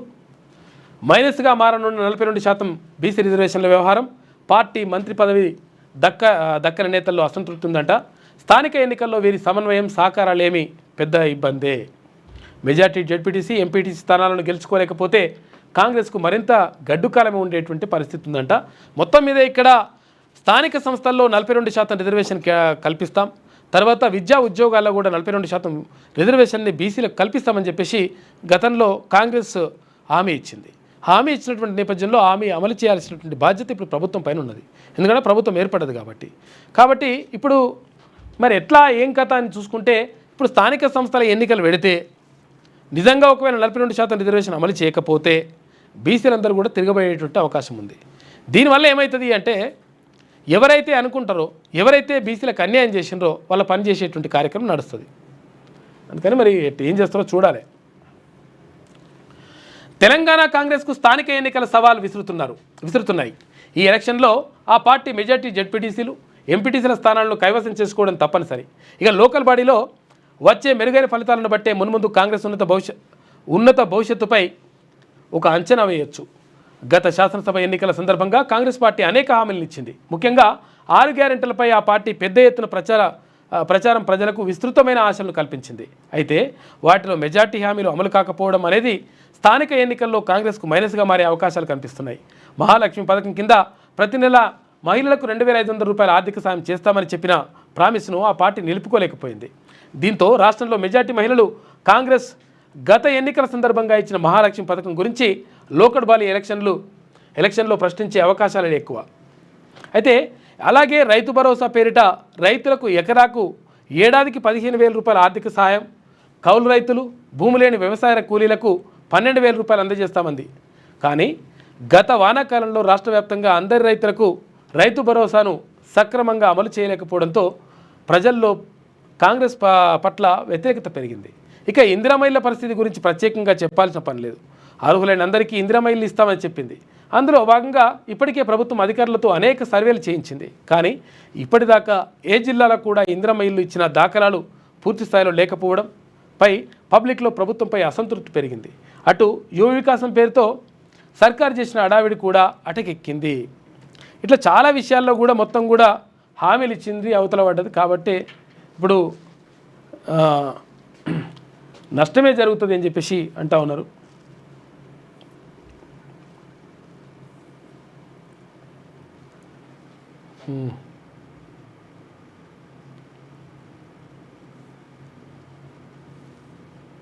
ఏది ఇదేనా?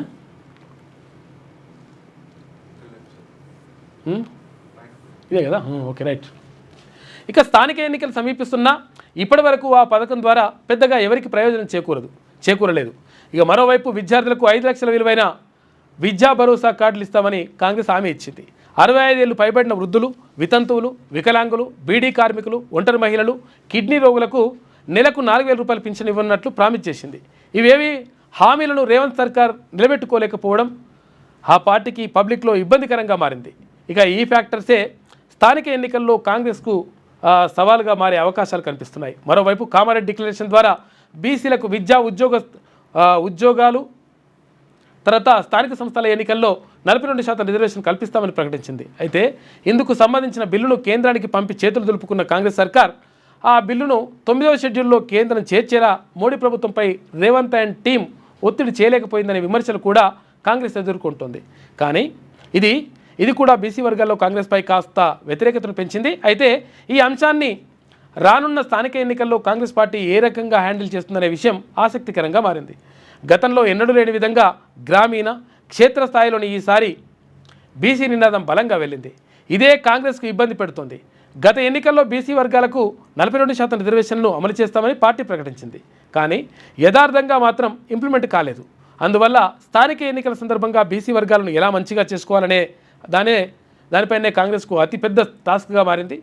అటు ఇటీవల జరిగిన మంత్రివర్గ విస్తరణలోనూ బీసీ ఎమ్మెల్యే వాకిటి శ్రీహరి ఒక్కరే మంత్రి మతపదవి ఇచ్చారు.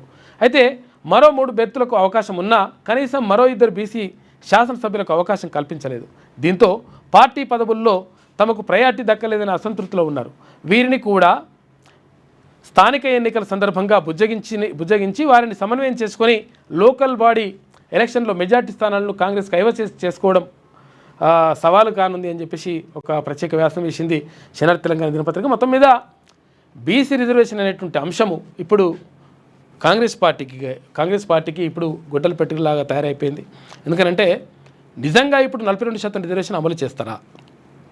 అమలు చేయకుండా మేము 42% మేము ప్రకటిస్తామంటే 42% ప్రకటిస్తే ఎట్టి పరిస్థితుల్లో బీసీ ప్రజలు ఒప్పుకునేటువంటి పరిస్థితి లేదు. ఎందుకంటే రిజర్వేషన్ అమలు చేస్తే గ్యారంటీగా ఆయా స్థానాలు అంటే కేటాయించినటువంటి స్థానాలు బీసీలకు మాత్రమే చెందుతాయి. మీరు ఒకవేళ కేటాయించిననుకో ఇంకో పార్టీ కేటాయించదు, అప్పుడు ఏమవుతుంది? దెబ్బ పడుతుంది. కాబట్టి బీసీలందరూ కూడా వ్యతిరేకంగా కనిపిస్తున్నటువంటి పరిస్థితి కనిపిస్తూ ఉంది. కాబట్టి ప్రభుత్వం దీనిపైన ఆలోచన చేసి ఆ బీసీ రిజర్వేషన్ని ఎట్లా అమలు చేస్తే బాగుంటుందో చూసి దాన్ని అమలు చేసి ఆ తర్వాత స్థానిక ఎన్నికలకు పోతే బాగుంటుందని చెప్పేసి విశ్లేషకులు అంటున్నారు.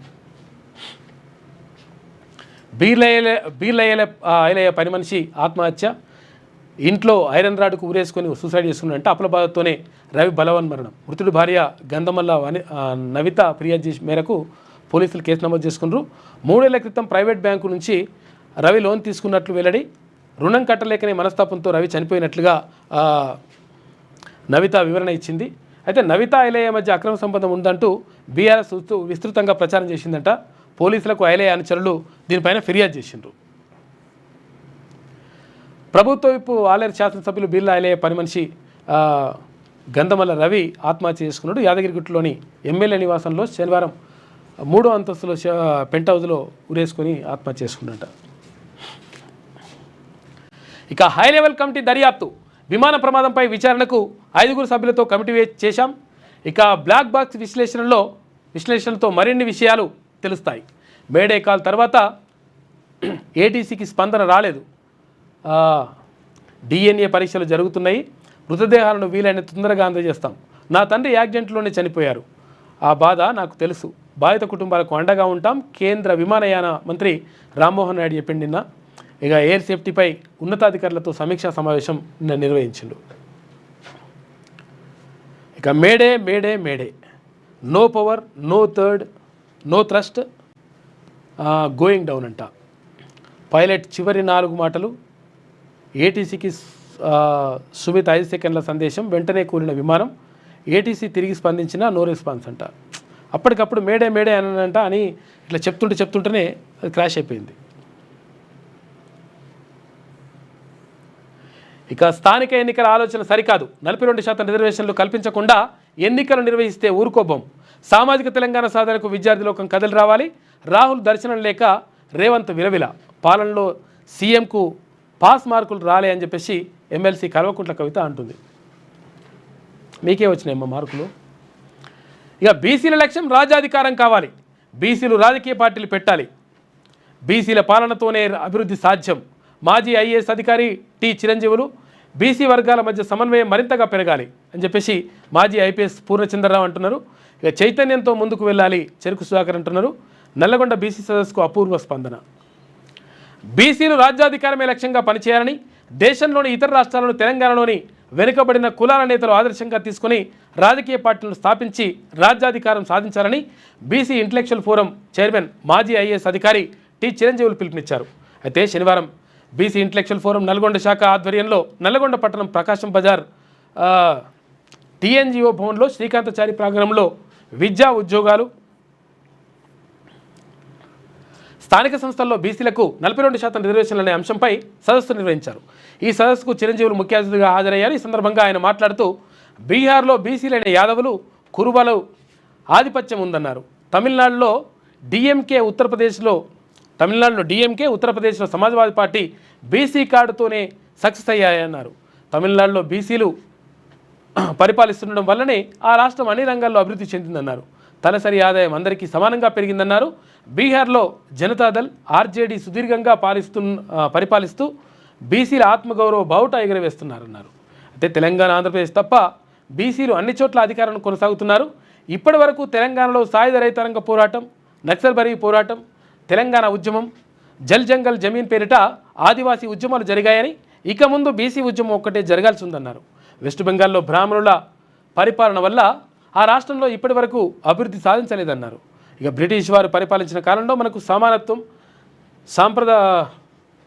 సాంప్రదాయ తృత్వం ఇదంతా తప్పు రాసింది పరిచయం చేసినప్పటికీ ఆత్మగౌరవం కోసం పరిపాలన కోరుకున్నామన్నారు. అగ్రకులాలు చేసే ఉద్యమంలో చురుకుగా పాల్గొంటూ బీసీల ఆత్మాభిమాన ఉద్యమంలో వెనుకబడుతున్నామని ఆవేదన వ్యక్తం చేశారు. తక్కువ జనాభా ఉన్న రొడ్లు, వెలమలు, కమ్మలు నుంచి అధిక శాతం ఎమ్మెల్యేలు ఎన్నికవుతున్నారని, అధిక జనాభా ఉన్న బీసీల నుంచి తక్కువ శాతం ఎమ్మెల్యేలు ఎన్నికవుతున్నారని ఆవేదన వ్యక్తం చేశారు. ఇక స్థానిక సంస్థల్లో బీసీలకు 42% రిజర్వేషన్లు అమలు చేసి ఎన్నికలకు పోవాలని, లేని పక్షంలో ఎన్నికల్లో యావత్ తెలంగాణ బీసీలు కాంగ్రెస్ పార్టీకి గుణపాఠం చెప్తారని హెచ్చరించారు. మాజీ ఐఏఎస్ అధికారి పూర్ణచంద్రరావు మాట్లాడుతూ బీసీ వర్గాల మధ్య సమన్వయం మరింతగా పెరగాలన్నారు. ప్రజా నాయకులు చెరుకు సుధాకర్ మాట్లాడుతూ బీసీలో చైతన్యం భారీగా పెరగాల్సిన అవసరం ఉందన్నారు.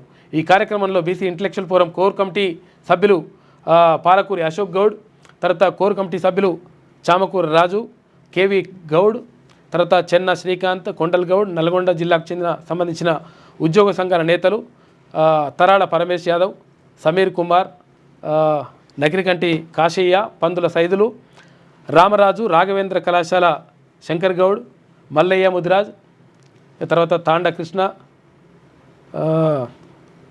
కౌండనియా తదితరులందరూ కూడా నిన్న పాల్గొన్నారు కార్యక్రమంలో. మొత్తం మీద బీసీల లక్ష్యం రాజ్యాధికారం కావాలని చెప్పేసి వాళ్ళు ఆకాంక్షించారు. దానికి సంబంధించి నిన్న సభ జరిగింది.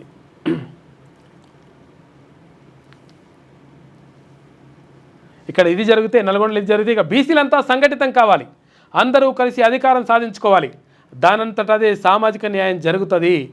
బీసీలో చైతన్యం, సామాజిక స్పృహ వచ్చింది, భరోసా కల్పించే నాయకత్వం రావాలి. బీసీలను వెనక్కి నెట్టడం వల్లనే దేశం వెనుకబాటు. ఓబీసీల పోరుబాట పుస్తకావిష్కరణ సభలో బీసీ నేతలు మాట్లాడినరు. ఇది అక్కడ నరహరి సార్, అంటే ఇక్కడ ఐఏఎస్ ఆఫీసర్, ఆయన మధ్యప్రదేశ్లో పనిచేస్తున్నట్టుండి, ఆయన ఐఏఎస్ ఆఫీసరు. ఆయన రాసిండు ఓబీసీల పోరుబాట అనే పుస్తకం. నిన్న ఆవిష్కరణ కార్యక్రమం జరిగింది. దాంట్లో ఇవి మాట్లాడినారు.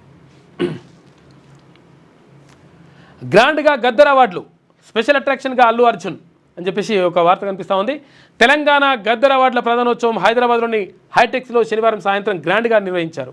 దాదాపు 14 ఏళ్ల తర్వాత చలనచిత్ర పరిశ్రమలో జరుగుతున్న అవార్డుల కార్యక్రమం ఇది. ఈ వేడుకకు Telangana CM Revanth Reddy, deputy CM బట్టి విక్రమార్క, సినిమాటోగ్రఫీ మంత్రి కోమటిరెడ్డి వెంకటరెడ్డి, ఎఫ్డీసీ చైర్మన్ నిర్మాత దిల్ రాజు, ఎఫ్డీసీ ఎండి హరీష్ అల్లు వీళ్ళందరూ కూడా నిన్న పాల్గొన్నారంట.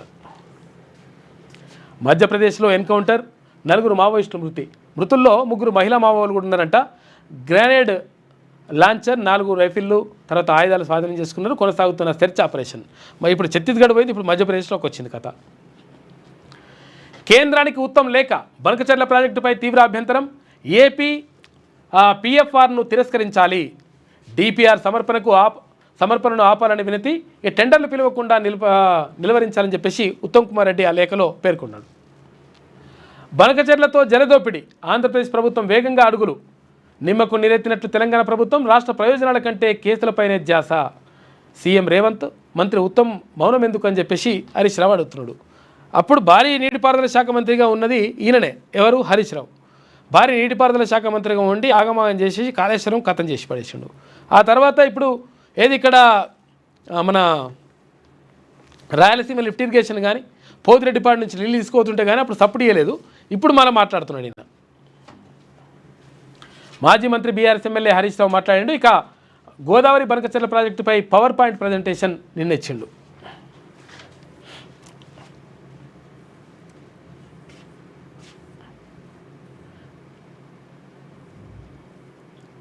స్థానిక సంస్థలకు సంబంధించి ఇక నేటి మాట చూసుకుంటే, కాంగ్రెస్ ప్రభుత్వం బీసీ రిజర్వేషన్ను 42% అమలు చేయకుండా స్థానిక సంస్థల ఎన్నికలకు వెళ్తే బీసీ ప్రజలు అగ్గిరాజేస్తారు, హస్తం పార్టీని కథం పట్టిస్తారు, నాయకులు ఊర్లలో తిరగకుండా ఎక్కడికక్కడ నిలదీస్తారు, రాష్ట్ర నాయకత్వం మీద బొత్తిగా నమ్మకం లేకుండా పోతుంది, చెప్పేవి శ్రీరంగ నీతులు, చేసేవి పనికిమాలిన పనులు, ఎన్నో ఏండ్ల నుంచి బీసీలకు జరుగుతున్న అన్యాయాలపై గొంతెత్తాల్సిన బీసీ నేతలు అధికారం పదవులను చూసి మురిచిపోతున్నారు. బీసీలకు ఎన్ని మంత్రి పదవులు ఇచ్చారో నోము విరిచి అడగలేక అగ్రవర్ణాల నాయకుల ముందు కుక్కిన పేనులాగా తీరుగా ఉండిపోతున్నారు. అయితే కేవలం వాళ్ళ స్వలాభం కోసమే ఇప్పుడున్న లీడర్ల ఆరాటపడుతున్నారు. బీసీ రిజర్వేషన్లపై అధినాయకత్వాన్ని నిలదీయకుండా ఇదే బానిసత్వాన్ని ఇట్లాగే కొనసాగిస్తే రేపటి రోజుల్లో మీ రాజకీయం పదవులను ఊడగొట్టడం ఖాయమని చెప్పేసి పెద్దపల్లి రాజన్న హెచ్చరిస్తూ రాసిండు వాళ్ళకు. ఇక స్థానిక సంస్థల ఎన్నికల సమస్యలు సవాళ్ళు అని చెప్పేసి ఒక ప్రత్యేక వ్యాసం రాసిండు గంట సోమన్న, సీనియర్ జర్నలిస్టు. మానవత్వం మంట కలిసి పోతుంది, మహిళలపై పెరుగుతున్న దారుణాలు, కఠిన చట్టాలు తెస్తున్న మారని కామాంధుల తీరు, ఫోన్లు సినిమాలు మరో కారణం అని చెప్పేసి ఒక ప్రత్యేక వ్యాసం కనిపిస్తూ ఉంది. ఇక పద్మ పురస్కారాలకు అర్హులైన వారికి ఆన్లైన్లో దరఖాస్తులకు ఆహ్వానం అంట జిల్లా కలెక్టర్ ఇలా త్రిపాఠి అంటుంది. ఇక ప్రైవేట్ పాఠశాలల దోపిడీ అంటే ఈ దోపిడీ మస్తుగా నడుస్తుంది కథ, మరి ప్రభుత్వం మాత్రం పట్టించుకోవట్లేదు ఇప్పటివరకు కూడా. మరి ఎప్పుడు పట్టించుకుంటారు ఏం కథ అంటే స్కూళ్ళు తెరవక ముందుకు చెప్తారు ఎట్టి పరిస్థితి ఈసారి ఫీజుల నియంత్రణ ఉంటుంది, కట్టడి చేస్తాం బిట్టడి చేస్తాం అంటారు, లాస్ట్కి వస్తే మళ్ళీ అదే కథ నడుస్తుంది. ఇక సాక్షి దినపత్రిక చూస్తే WTC విజేత దక్షిణాఫ్రికా, వరల్డ్ టెస్ట్ ఛాంపియన్షిప్లో దక్షిణాఫ్రికా ఛాంపియన్గా నిలిచింది. ఫైనల్లో బౌమా సేన 5 వికెట్ల తేడాతో ఆస్ట్రేలియాపై ఘన విజయం సాధించింది. 1998 తర్వాత సఫారీ టీంకు ఇదే తొలి ICC టైటిల్ అని చెప్పేసి ఒక వార్త కనిపిస్తుంది. ఇక మృతులు 274 మంది. ఎయిర్ ఇండియా విమాన ప్రమాదంలో మరణించిన వారి సంఖ్య 274కు పెరిగింది. అయితే విమానంలోని 242 మందిలో 241 మందితో పాటు మెడికల్ కాలేజీ క్యాంటీన్ హాస్టళ్లలో 33 మంది చనిపోయారట పాపం. ప్రభుత్వ పథకాలు మరింత వేగంగా మారుమూల పల్లెలకు వెళ్ళాలని చెప్పేసి డాక్టర్ రాజశేఖర గారి కొటేషన్ చూసుకోవచ్చు. ఇక హాలీవుడ్కు వేదిక అవ్వాలి, అంతర్జాతీయ సినీ పరిశ్రమకు హైదరాబాద్ వేదికగా మారాలి అని చెప్పేసి సీఎం రేవంత్ రెడ్డి ఆకాంక్షించిండు. అందుకు సినీ పెద్దలు కృషి చేయాలి. ప్రభుత్వం కొంత కఠినంగా కనిపించినా అది సినిమా అభివృద్ధి కోసమే. తెలుగు సినీ పరిశ్రమకు ఏం కావాలో నాకు చెప్పండి, ప్రభుత్వం మీకు అండగా ఉంటుంది. నేను మరో 22 ఏళ్ళు క్రియాశీల రాజకీయాల్లో ఉంటా, ఏ హోదాలో ఉన్నా సినీ పరిశ్రమ అభివృద్ధికి సహకరిస్తా. తెలంగాణ గద్దర్ ఫిలిం అవార్డుల ప్రధానోత్సవ కార్యక్రమంలో సీఎం రేవంత్ రెడ్డి మాట్లాడిండు. ఇక దాడులు ప్రతి దాడులు మొత్తం ఆగమా ఉన్నది కథడ. ఎందుకంటే ఇజ్రాయెల్ తర్వాత ఇక్కడ ఇరాన్. టెల్ అవీవ్పై విరుచుకుపడిన ఇరాన్పై ఇజ్రాయెల్ క్షిపణుల వర్షం కురిపిస్తుంది. మరో 2 ఇరాన్ కీలక అధికారులు మృతి. ఇరాన్ మిలిటరీ కొత్త చీఫ్ అమీర్ నియామకం. ఇక బాలిస్టిక్ మిసైల్ ప్రోగ్రామ్ కొత్త చీఫ్గా మౌసాని. మళ్ళీ దాడి చేస్తే టెహ్రాన్ను అగ్ని ఆహుతి చేస్తామని చెప్పేసి ఇజ్రాయెల్ రక్షణ మంత్రి హెచ్చరికలు చేస్తున్నాడు. బాంబులు ఒకరి మీద ఒకరు బాంబులు వేసుకుంటారు. ఇక NEET UG Telangana topper Kakarla Jeevan Sai. ఇక జాతీయ స్థాయిలో 18వ ర్యాంకు. రాజస్థాన్ విద్యార్థి Mahesh Kumar all India topper అంట. ఏపీ టాపర్గా నిలిచిన 19వ ర్యాంకర్ కార్తిక్ రామ్ కిరీటి. టాప్ 100లో తెలంగాణ నుంచి 5, ఏపీ నుంచి 6 చోటు లభించింది. ఫలితాలు ప్రకటించిన ఎన్టీఏ మొత్తం 12,36,531 మంది అర్హత సాధించారంట. తెలంగాణ నుంచి 41,584 మంది, ఏపీ నుంచి 36,776 మంది అర్హులైనరు. టాప్ 10లో ఒక్కరే బాలిక ఉన్నారు. వచ్చే నెలలో కౌన్సిలింగ్ ఉంటుందంట నీట్ యూజీకి సంబంధించి. పత్రికా స్వేచ్ఛ అణచివేత ప్రజాస్వామ్యానికి గొడ్డలిపెట్టు. ప్రభుత్వ చర్యలపై స్పందించకుంటే భవిష్యత్తులో మరిన్ని తీవ్ర పరిణామాలు. రౌండ్ టేబుల్ సమావేశంలో సీనియర్ సంపాదకులు, జర్నలిస్టులు ఆందోళన వ్యక్తం చేసినట్ట. కొమ్మినేని అరెస్టుకు ముక్తకంఠంతో ఖండన. ఆంధ్రజ్యోతి ఎడిటర్ శ్రీనివాసు, తర్వాత ఇక్కడ అల్లం నారాయణ, అమర్ వీళ్ళందరూ కూడా ఉన్నట్టున్నారు. శ్రీనివాస్ రెడ్డి గారు ప్రెస్ అకాడమీ చైర్మన్.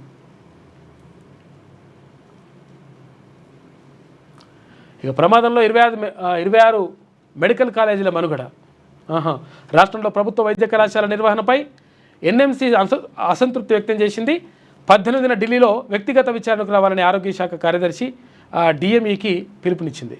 ఇక విచారణలో ఎన్ఎంసీ సంతృప్తి చెందకపోతే 2,700 సీట్లపైన ప్రభావం పడుతుందంట. అమెరికాలో చట్ట సభ్యులపై కాల్పులు జరిగినాయంట. ఏముంది కేఎఫ్సీ ఇది సాక్షిలో ఉన్నటువంటి ప్రధాన కథనాలు. అయితే ఒకసారి ఏమంటుందో చూద్దాం. ఇక ఆర్బీఐ రుణాలు చౌకనంట. రుణాలు అగ్గువైపోయినాయంట. హోమ్ లోన్లపై 0.5% తగ్గిన వడ్డీ రేటు 8.65% నుంచి 8.15%కి ఈబీఎల్ఆర్ తగ్గించినట. కాంగ్రెస్ బీజేపీ చారిత్రక ద్రోహం అంట. వీళ్ళు చేసిన మోసం కట్టి మీరు చేసిన మోసం కట్టినా. రేవంత్ రెడ్డి ప్రభుత్వ మౌనం ఆంధ్రప్రదేశ్కు వరం. 200 టీఎంసీలు మళ్లింపు పేరిట జల హక్కులకు చెర. 400 టీఎంసీలు తరలించుకునేందుకు తెరచాటు కుట్ర. అసలు యాక్చువల్గా 554 టీఎంసీలు రావాల్సి ఉంటే ఏది కృష్ణా జలాలల్లో 299 టీఎంసీలు చాలని చెప్పేసి సంతకం పెట్టేసి వచ్చారు. అప్పుడు నువ్వు నీటిపారుదల శాఖ మంత్రి ఉంటే మీ మామ ముఖ్యమంత్రి ఉండే. ఇప్పుడు మళ్ళీ అన్యాయం జరిగింది, కాంగ్రెస్ మోసం చేసింది, బీజేపీ మోసం చేసిందని చెప్పేసి ఈయన మాట్లాడుతున్నాడు. బాబు డైవర్షన్లోనే కాంగ్రెస్ ప్రభుత్వం నడుస్తున్నదా? గోదావరి జలాలను చెడబడుతున్న అందుకే చోద్యం. తెలంగాణకు క్రాప్ హాలిడేలు, ఆంధ్రాకు కృష్ణా నీళ్లు అని చెప్పేసి ఈయన మాట్లాడుకొచ్చిండు. గోదావరి బనకచెర్ల లింక్తో తెలంగాణ జల హక్కులకు గండి కొడుతున్న ఏపీ. ఇప్పుడు 200, మున్ముందు 400 టీఎంసీలు తరలించుకుపోయే పన్నాగం. ఇక మరో పోతిరెడ్డిపాడుల జీబీ లింక్ అంట. నియంత్రించాల్సిన కేంద్రమే సాయం చేస్తుంది. బాబు బీజేపీతో లోపాయకారి ఒప్పందం అంట. గురుదక్షిణగానే రేవంత్ మౌనం. ఇకనైనా జీబీ లింక్పై పోరాడాలి, లేదంటే బీఆర్ఎస్ కార్యాచరణ తీసుకుంటుందని చెప్పేసి హరీష్ రావు అంటున్నాడు. మరి అప్పుడేం చేసినవే నువ్వు మంత్రిగా ఉన్నప్పుడు? అసెంబ్లీ సెషన్ పెట్టాలి, మరి పెడితే మీ మామని రమ్మని ఒకసారి. నీటి హక్కులు కాపాడాల్సిందే, కానీ కాకపోతే మీరు చేసిన కథ ఏందని. ఏపీ డిపిఆర్ను అడ్డుకోండి. బనకచెర్ల గోదావరి పిఎఫ్ఆర్ను తిరస్కరించండి. కేంద్ర జలశక్తి మంత్రి సిఆర్ పాటిల్కు మంత్రి ఉత్తమ్ కుమార్ రెడ్డి లేఖ రాసిండు. హరీష్ రావు ప్రెస్ మీట్ అనంతరం హడావిడిగా విడుదల చేసిందని చెప్పేసి అంటుంది. ఇక ఊహించుకొని మరణ శాసనం. ఎయిర్ ఇండియా విమాన ప్రమాదంలో 270కి చేరిన మృతుల సంఖ్య. మృతుల్లో మెడికల్ ఉన్నారంట పాపం. వారి కుటుంబ సభ్యులతో పాటు స్థానిక చిరు వ్యాపారులు, రోగులు, బంధువులు ఉండొచ్చు అని చెప్పేసి అంచనా వేస్తున్నారు. అనుకోని ఘటనతో అనంత వాయువుల్లోకి అమాయక ప్రాణాలు. దేశ ప్రజలను కంటతడి పెట్టిస్తున్న మృతుల విషాద గాథలు పాపం. ఒక్కొక్కరిది ఒక్కో బాధ. భూదాన్ దందా నిజమే. అధికారుల అండతో భూముల స్వాహకు కబ్జాదారుల కుట్రవన్నీరు అని చెప్పేసి ఈడీ అంటుందంట. ప్రైవేట్ వ్యక్తులతో అధికారులు కుమ్మక్కైనరు, రికార్డులు తారుమారుతూ భారీ పన్నాగం, తహసీల్దార్ నుంచి సీసీఎల్ఏ వరకు దాకా పాత్ర ఉందంట. త్వరలో మరిన్ని కీలక విషయాలు వెల్లడిస్తాం. హైకోర్టులో కౌంటర్ దాఖలు చేసిన ఈడీ అని చెప్పేసి ఎన్ఫోర్స్మెంట్ డైరెక్టరేటు చెప్తా ఉందంట. రంగారెడ్డి జిల్లా మహేశ్వరం మండలం నాగారంలో భూదాన్ భూములు ఖతం చేసి పడేసారు. అలా ఐఏఎస్ ఐపీఎస్ ఆఫీసర్లు ఉన్నారంట ఎక్కువ. ఇక నేటి యూజీ స్టేట్ టాపర్ జీవన్ అని చెప్పేసి ఒక వార్త కనిపిస్తుంది. మధ్యప్రదేశ్లో ఎన్కౌంటర్, 4 మావోయిస్టుల మృతి. ఇక రైతు భరోసా ఏమైంది సారు? డోర్నకల్ ఎమ్మెల్యే రామచంద్ర నాయకుని నిలదీసిన మహిళలు. ఈమె రాసుకొస్తుంది ఇట్లా. గద్దర్ అవార్డులని కింద కనీసం ఇక్కడ చిన్న టైటిల్ కూడా పెట్టలేదు. ఈమె చిన్న టైటిల్ కూడా ఇట్లా చిన్న ఫోటో వేసేసి ఇట్లా ఇంత మొత్తం వార్త రాసుకొచ్చింది అంతే. టైటిల్ కూడా పెట్టలే. ఎందుకనంటే ఈమెకి ఇష్టం ఉండదు. గద్దర్ ఉన్నప్పుడే ఆయన ఆడ లేవెట్టింది కదా ఈమె కాక. మొత్తం మీద జరుగుతున్నటువంటి పరిణామాలు ఇట్లా ఉంటే ఇక 42% రిజర్వేషన్ పైన అంశంపైనే ప్రధానంగా చర్చనీయాంశంగా మారింది. ఇది రాష్ట్ర వ్యాప్తంగా ఇదే చర్చ జరుగుతూ ఉంది.